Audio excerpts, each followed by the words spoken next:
Good morning, everybody. It is day 3 of quarantine here in the Philippines.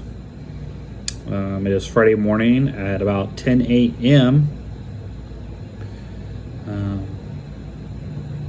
So, some good news.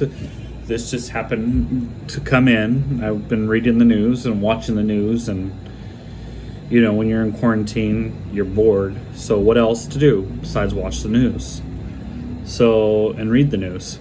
So the government initially was going to lock down the Philippines to OFWs, non-FOWs, and 9A visa holders. That being said, they were going to lock it down. Nobody's going to be allowed to enter the country. They were going to allow only 1,500 people per day to enter the country.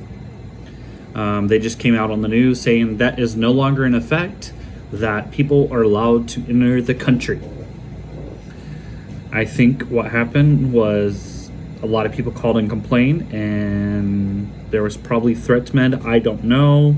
Something changed. They were like, okay, we're going to let people back in. So that's the short story. Now with my story. Overall, it's been interesting getting here to the Philippines. Left where I live in Reno. The people at JetBlue were not too knowledgeable, but they were still knowledgeable. Flew on JetBlue my first leg down to LAX. Once I got to LAX, I ended up switching over to Qatar Airways. And a bunch of bouncing around, had to switch terminals, nearly missed an international flight. It was very stressful. Finally get on Qatar Airways, had a 10-hour layover in Qatar, which is okay. Got some very little rest, but I get to explore. That was pretty cool. Then landed here in the Philippines on Wednesday night, this March 17th, local time, and had to deal with so much drama, I guess is the nice way to say it. And they kept saying social distance, but all the people were on top of each other like pigs in a pig pen. It's a nice way to say it. They're all crowded, and they weren't really social distancing. This is from the government people that were there to check you in, to make sure you had all your documents, to make sure you had everything. So obviously everybody has to have their own room. So make sure you know that going forward, you have to have your own room if you're going to quarantine in the Philippines. You're not allowed to stay with your child, your wife, your cousin, your auntie, nobody. You have to be in a room by yourself, and it's a small room, and make sure that you get a hotel that has food. Granted that this hotel that I'm staying in does have a restaurant below, but they're overpriced and the food is not very decent. So I've been ordering out on an app here in the Philippines. I think it's Grab.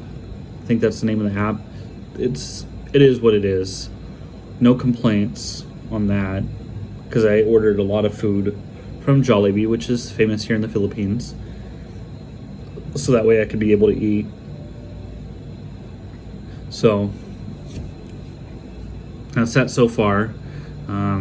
Tuesday morning they're supposed to come, or Monday night they're supposed to come in here and do a swab test, even though I know I don't have COVID. I've already had the vaccine.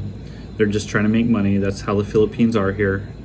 That's my opinion, but they are trying to make money off of this.